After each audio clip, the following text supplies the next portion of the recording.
As restrictions become stricter and you have less access to people and activities, you may be feeling like you're in a creative stalemate, or you might slowly be fighting against declining mental health. I myself felt this and knew I needed to make some changes to my daily routine. I started going out for more walks and bringing my camera with me, not to take photos, but videos.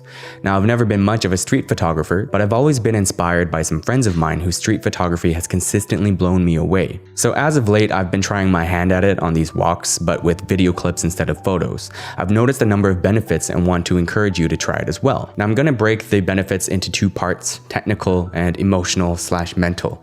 If you're only interested in one, timestamps as always are available on the screen. So starting with the technical reasons. From a technical standpoint, I've noticed that I've begun to pay much more attention to my composition.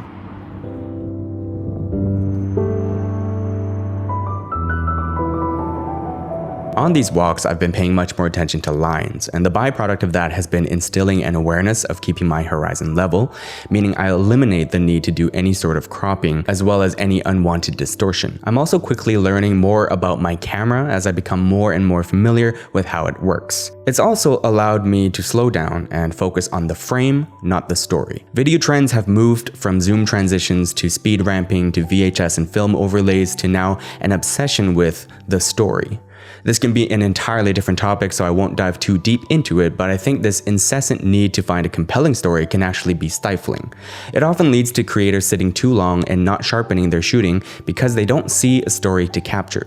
By going on these walks, I noticed that I began to take a look at the people, the cars, the buildings, the environment. How can I capture this feeling, this moment in a single clip? How can I be more intentional with this camera in my hand? Now, because we're focusing on moments and standalone clips, you might be wondering, what can you even do with this footage? The strange thing is, by focusing on the frame and not an overall story, I feel like a theme organically emerges. Because these frames are captured in a continuous moment of time, you tend to capture things that are inevitably connected to one another. Sure, you might not have all the shots necessary to tell a technically sound sequence, but each shot is linked to each other via colors, atmosphere, or physical setting.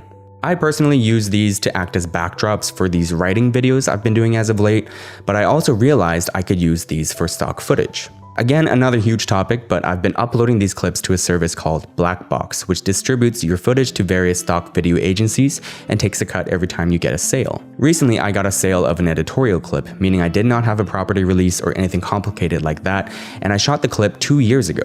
That clip too was taken on one of these walks that I did a couple years ago in downtown Vancouver with a Canon 5D Mark IV. The interesting thing is I was shooting in 1080p 60. So though yes, you need high quality content, you don't necessarily need high quality specs if you want to get into this. If you're interested in this, I highly recommend checking them out, and I recommend bringing a tripod out with you, making sure to capture clips that are of good quality and longer than 15 seconds. And for full transparency, I'm not making a lot from this. It's just little bits here and there, but I mean, it's always welcome. Furthermore, I get no kickback from recommending them, so if you find a better service out there, let me know. I'm curious as well. And as a side note, a lot of us think of what lens we should invest in next, and I know a lot of videographers who only have the budget for one lens and they're wondering, which lens should I buy? Obviously, if you have a specific purpose in mind, this won't really apply to you, but for everybody else, these walks are a great way to figure out which focal length you gravitate towards and personally like. Since there's so much freedom in what you can shoot, you can take note of how you naturally want to capture the world around you. Are you focused on wide shots of landscapes and buildings? Do you shoot a more natural focal length and focus on people walking by or interesting textures and light? Are you standing far away from your subject and zooming in rather than walking up to it? All these things can contribute to your next purchase decision. As for the emotional or mental benefits, the obvious one is the fresh air you get to breathe.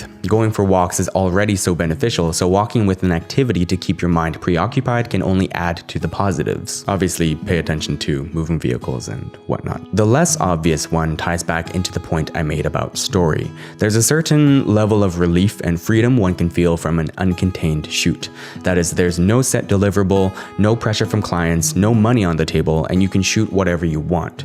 You don't need to capture a story. You can delete these clips if you want to, though I personally wouldn't recommend it. And the result of all this is a reminder of why I picked up video in the first place. Video to me is a vehicle for expression and documentation. These walks allow me to document where I was that day and how I was feeling. because feeling inevitably shapes the types of shots you will take if you have no constraints. So for me, this street videography, or whatever you want to call it, has brought me back to a joyful place. A place where I can self-reflect, work through some things, or simply just be. I can appreciate this technological marvel in my hands instead of chasing the latest gear and the highest quality image. In my head, I'm finally starting to ask myself, I wonder what I'm going to capture today rather than how and what should I capture today. Combining these technical and emotional elements, I've noticed it translating to both my work and my personal documentation. For work, my compositions are slowly improving and I'm trying to make each frame more interesting rather than only helping to sell the story. For personal documentation, it's less waving the camera around and more focused on capturing how that moment made me feel. Anyways, hope that helps, and if you're new here, welcome to the channel. For everyone else, thank you so much for engaging and lending me your time. I'll try my best to reciprocate through making valuable content for you that I also personally feel good about. I've taken notes on the comments in the last couple of videos for content that you guys want to see, so I'm going to get to work on those, but feel free to add more in the comments below and help me get a better sense of what everyone wants. Thank you so much, have a wonderful day, and most of all, please be healthy.